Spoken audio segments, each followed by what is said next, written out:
The President of the United States has no idea what to do. He is in over his head. He knows it. The world knows it. It could not be more obvious. And instead of busily convening urgent meetings to try to figure out what to do, he wanders the White House and the beach house he retreats to every weekend at taxpayers' expense, and he angrily tweets. Those angry tweets are surely meant, among other things, to unburden himself of some of the anger he must direct at himself for having no idea what to do.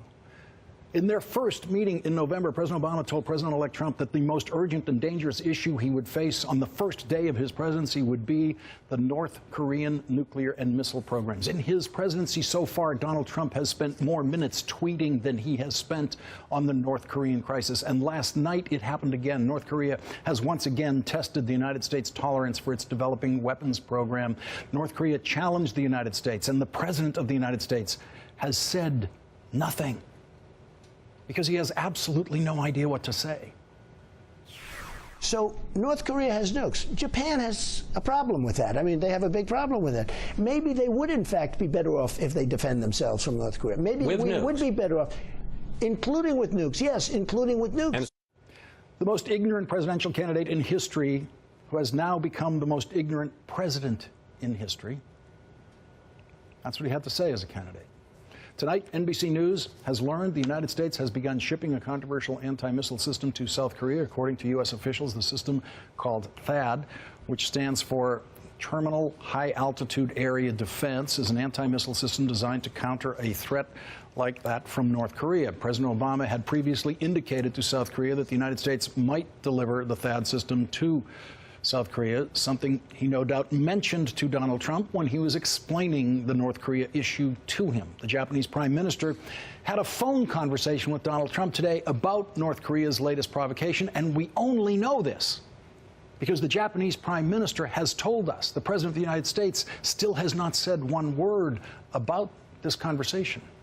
What you are about to hear from the President of the United States is coming to you not from the President himself, not from anyone in the White House, but from the Prime Minister of Japan. Shinzo Abe said in Tokyo today, "I just had a phone conversation with President Trump, and we both agreed that the latest missile launch by North Korea was a clear violation of the UN Security Council resolution and a challenge towards the region and to the international community. Furthermore, we confirmed that the threat has reached a new level."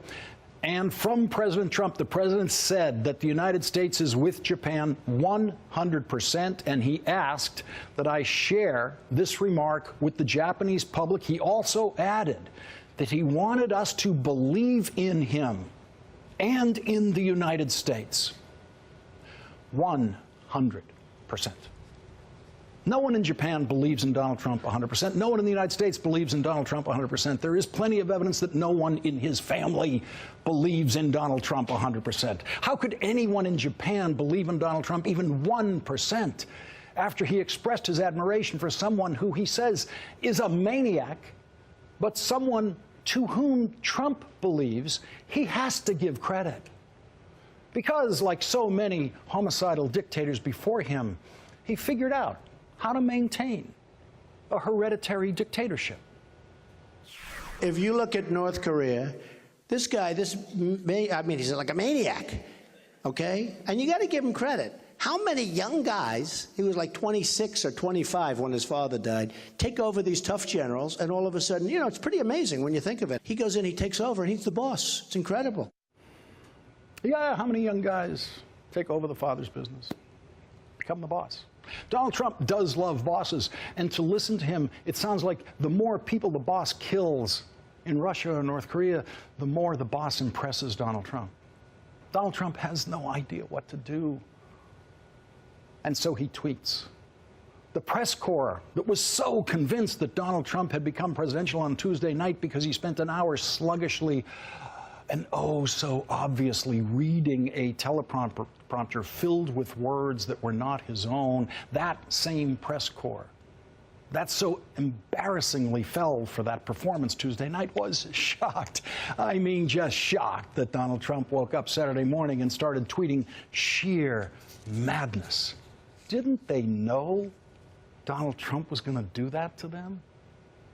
If you fall for saying on a Tuesday that Donald Trump is presidential because he read a teleprompter, don't you know that the clock is ticking on when he will unleash his madness in a way that will make you regret every word you left hanging out there about this utterly unpresidential man? You didn't know that? 6:35 a.m. Saturday morning. Terrible. Just found out that Obama had my wires tapped in Trump Tower just before the victory. Nothing found. This is McCarthyism. Oh, no. This is McCarthyism. Congressman and Trump supporter Steve King tweeting, Donald Trump needs to purge leftists from executive branch before disloyal and illegal treasonous acts sink us. A word of warning to Congressman King. Senator Joe McCarthy was censured by the Senate and died a disgraced alcoholic. So be careful, Congressman King.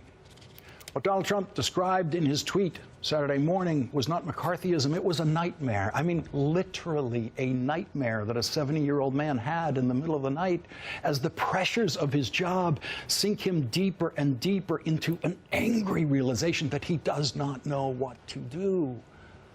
That Trump tweet was a fevered dream. Donald Trump is only dangerous because he is president, and radio host Mark Levin is only dangerous because Donald Trump is president.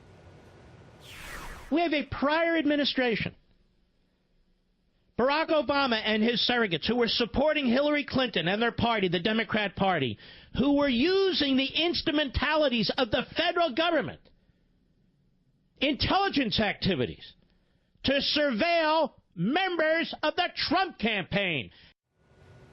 Attorney Mark Levin learned his radio skills substitute hosting for Rush Limbaugh. In right-wing talk radio, the money is where the madness lies, and that's where Limbaugh and Levin go every day. And Mark Levin is now dangerous because he has the attention of the President of the United States, who apparently believes Mark Levin the way he wants the Japanese to believe him, 100%.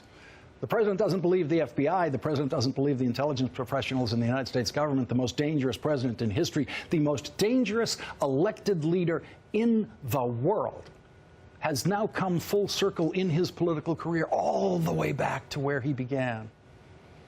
He is lying about President Barack Obama again. I have people that actually have been studying it, and they cannot believe what they're finding. You have people now down there searching, I mean, in Hawaii? Absolutely, and they cannot believe what they're finding.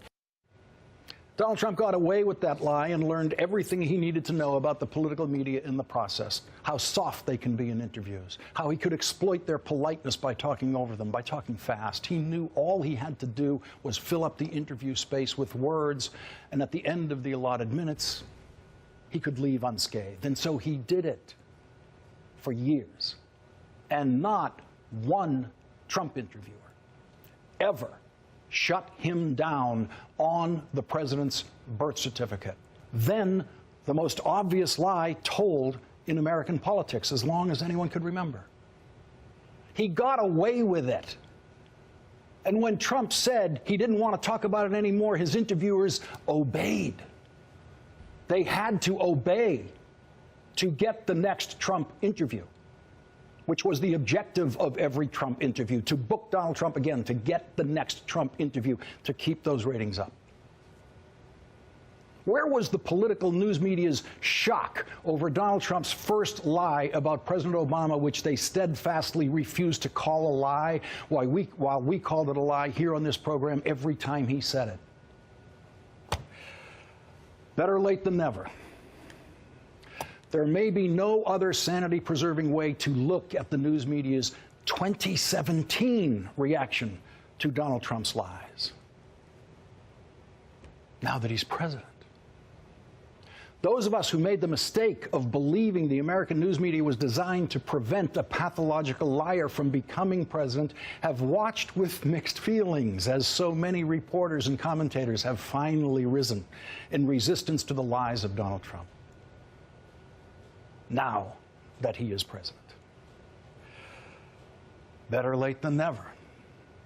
The right thing to say to the new arrivals in American journalism in the resistance to Donald Trump's lies is welcome reinforcements are always welcome. The first 4 years of this fight was a very lonely one, on the side of calling a lie a lie. When Donald Trump officially became a presidential candidate, the first reinforcements arrived, but we were still a small group. And now every honest journalist is awake to the threat, and that is very good news. The right thing to say is reinforcements are always welcome, but the right thing to say isn't always easy to say, especially when you have to say it a year too late.